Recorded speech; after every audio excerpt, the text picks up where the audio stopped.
Thank you for the recognition. Hello, Representative Collins. Hello. Good to see you. Thank you. I very much cherish and respect your friendship. Thank you. But I have to speak here today because my conscience is absolutely on fire about this issue. If you've seen the famous TV series entitled Reacher, you will be familiar with one of his most famous lines. In an investigation, details matter. I, like many of you, probably am not an expert on IVF. I'm obviously pro-life and pro-family, and I unequivocally stand with the principle that life begins at fertilization. After reading the court's decision and doing some initial research, I became concerned. I was glad to see many IVF proponents here yesterday so that I could ask questions. What I had learned and read up to yesterday had me very concerned that the Alabama Supreme Court, in a state whose official position is pro-life and therefore defends that life begins at fertilization, could have possibly, don't know, but possibly uncovered a silent Holocaust going on in our state. As I listened to many conversations going on yesterday, there were many good things said, like, I believe in family. I want people to have the chance at being parents.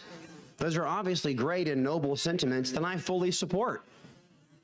But what I also noticed was that there seemed to be, at least from what I overheard, a lack of asking detailed pro-life questions, serious questions, where we are, after all, dealing with the life and death of children. So I asked our visitors yesterday, what about embryos, children that are left over? And is it not possible to do IVF in a pro-life way that treats embryos as children, because they are, and still gives parents the options to have a family? And I was told things like, we need to be able to discard embryos the parents don't want.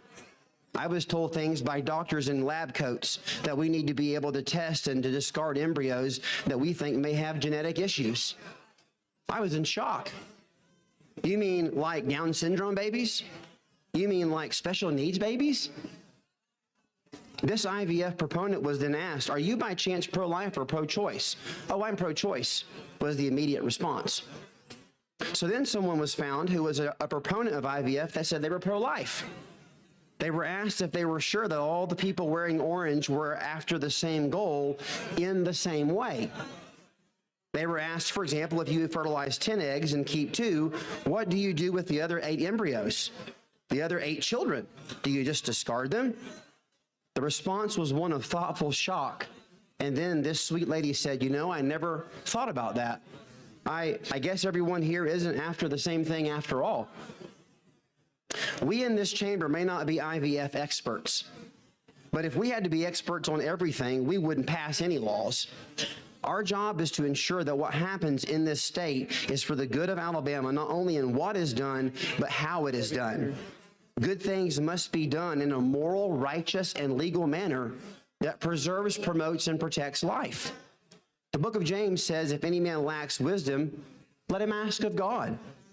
We have probably all been bombarded in the last few days with not only IVF proponents, but much data that should cause us concern.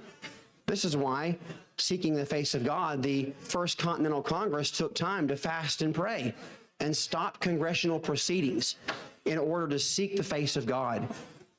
I am learning of other ways this could be handled that would not involve the destruction of embryos, of children. In other words, does not wisdom cry unto us that if we have found a potential silent holocaust of our children, that we should pause, just stop?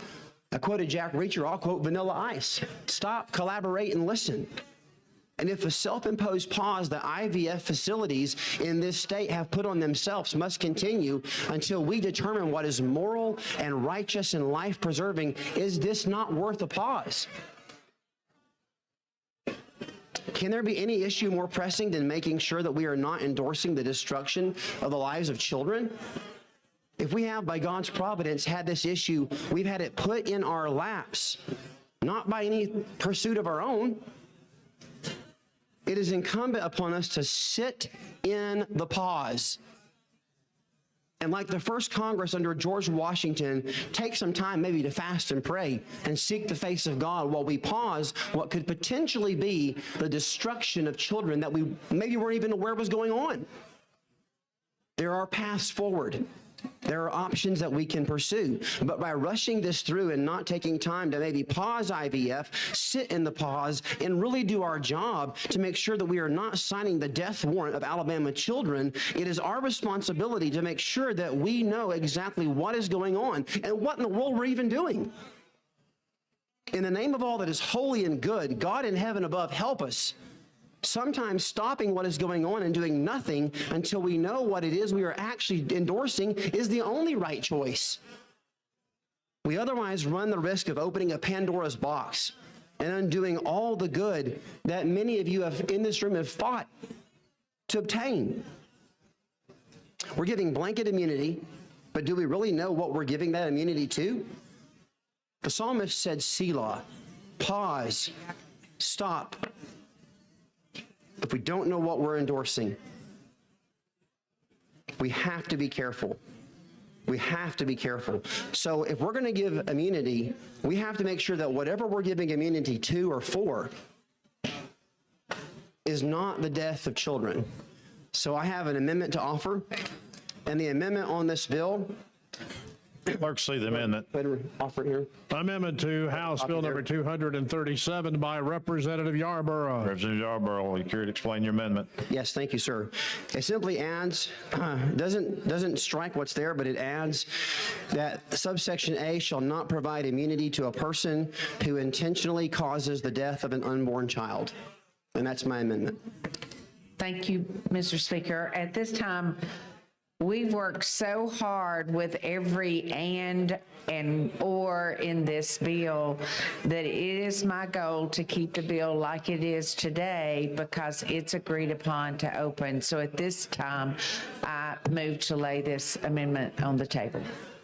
Okay, you've heard the sponsor's wishes is to lay the amendment on the table. If you'd like to lay it on the table, the vote is aye. If not, the vote is no. Clerk will unlock the machine and the members will vote.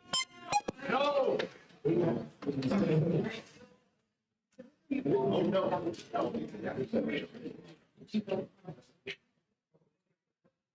Clerk will lock the machine, record the vote, 65 ayes, 26 nays, and the amendment has been laid upon the table.